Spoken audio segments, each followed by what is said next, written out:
I have been preaching for over 47 years, but this today will probably be the hardest homily I will have to give.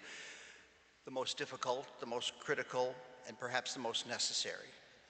I began working on this homily earlier this week, and it was pretty simple.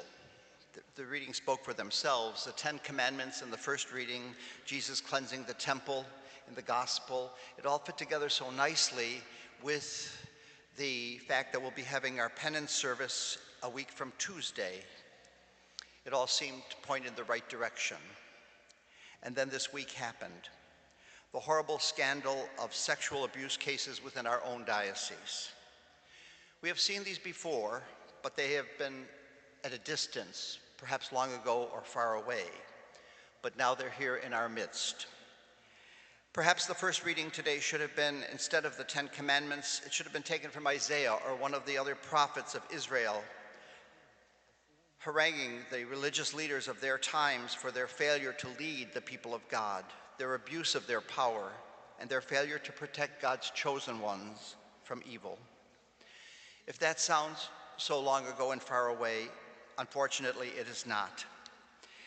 One of the books that we might use to prepare our homilies is the Interpreter's Bible, and it has this so clearly to say about our situation. Jesus' dramatic actions in the second chapter of John's Gospel, which Father Xavier just proclaimed, through which he issued a radical challenge to the authority of the religious institutions of his day, issue a similar challenge to the institutionalization of the contemporary church. Christian faith communities must be willing to ask where and when the status quo of religious practices and institutions has been absolutized and therefore closed to the possibility of reformation, change, and renewal. The great danger is that the contemporary church, like the leaders of the religious establishment in the Gospel of John, will fall into the trap of equating the authority of its own institutions with the presence of God. All religious institutional embeddedness, whether in the form of temple worship, unjust social systems, or repressive religious practices, or we could add abuse, is challenged by the revelation of God in the life, death, and resurrection of Jesus Christ. Last week I spoke quite boldly and confidently about how Isaac was led up the mountain by his father Abraham to be sacrificed, and how we still allow children in our own days to be sacrificed. And in the catalog of those abuses, I mentioned sex trafficking, but made no mention of sexual abuse of children by members of the clergy. This weekend, sisters and brothers, we must confront the fact that this has been happening within our midst, not only because of the sins of individuals, but also because of the sin of the institution that has too often protected itself at the price of the destruction of the innocent. To talk too long or to say too much might sound like justification or rationalization, so I just want to say three things.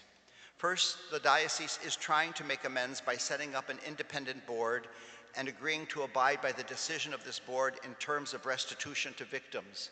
This was being done even before the news broke this week. It was unfortunate timing that it hasn't been in place first. Of course, it is too little and too late, but something must be done to offer restitution and healing. Secondly, I personally must apologize to you for whatever sins I may have committed that have hurt you. I may have been spared the terrible burden of the sin of lust, but instead carry the sin of pride for many years, which gives birth to anger, arrogance, dismissiveness, and annoyance that can wound others deeply. If I have injured you at any time in some way, I ask for your forgiveness. Finally, you are here today.